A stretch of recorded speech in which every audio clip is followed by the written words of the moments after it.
Hey guys, and welcome to another round of Kickstarter details, upcoming Kickstarters of 2019. These are some that I have not covered yet. This is part 3 of a series as I just continue to add on to it as these games are announced. As you know, most companies do not announce them early, and so we only find out a few months to a month before they come out. And so here's a big group of them. We're going all the way to June in this one. These are the Kickstarters that I am covering.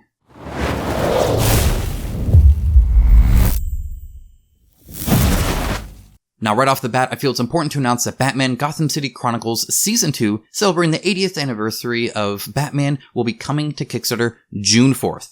You can bet I'll be covering this extensively and hopefully be able to partner with Monolith again to get you guys game preview content leading up to the launch.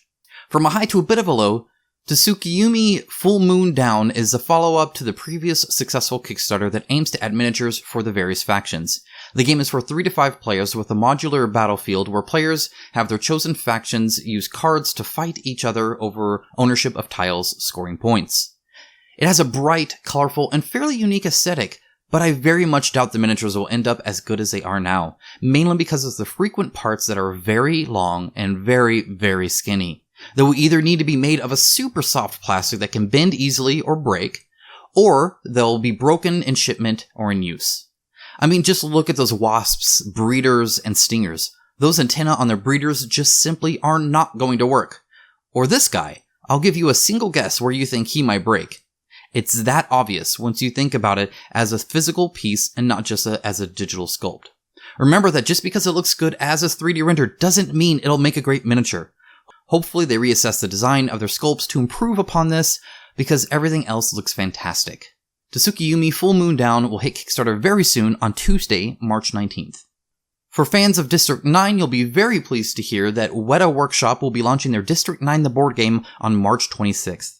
The game is a competitive game for 2 to 4 players where each player is trying to take control of the district itself and actually takes place during the 3-day scene in the movie. Players will move their units of either the MNU, Gangsters, Prawn, or Mercs factions around the board and augment their abilities via cards as they attempt to salvage the most alien technology.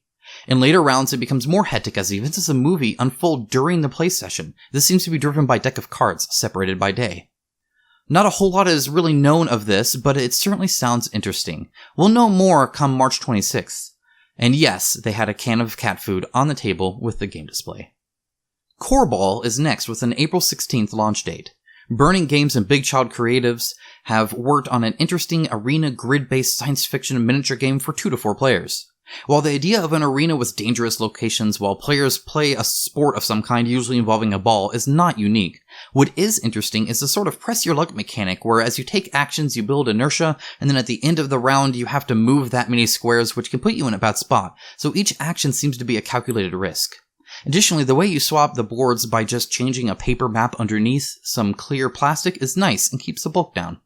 While it's impossible to tell the final quality of the components from prototypes, the sculpts themselves are very nice. For instance, the guy here with his arm outstretched. I really like how his torso is turned and how his neck is bent. That coupled with one closed fist and one open hand really bring the sculpt to life, giving it some personality and makes the entire thing more realistic. I really dig the sculpt design here. Rounding out April, we can expect Jurassic World Miniatures Wargame by Exod Games. As the press release goes, you reenact key moments of the saga, so I'm assuming not just Jurassic World, using card mechanics to give dinosaurs unique attacks. It seems to hint at card mechanics similar to some fighting-style card games, where you pick your next attack while also trying to anticipate your opponent's attacks, such as attack, movement, dodge, and bluff. Personally, a fighting game with dinosaurs is a fantastic elevator pitch, so I'll be looking forward to learning more as we get closer to April. Next up is Halls of Horror by iFun for All, which will be launched toward the end of May. 1 to 4 players will be stuck inside of a mansion, evading a killer on the loose while trying to escape. The style here is very neon retro, which is a cool twist on the general escape room theme. While no specific gameplay elements are known, the first player will take control of the master of the ceremony and affect how the game plays out next, which will likely lead to some interesting gameplay choices.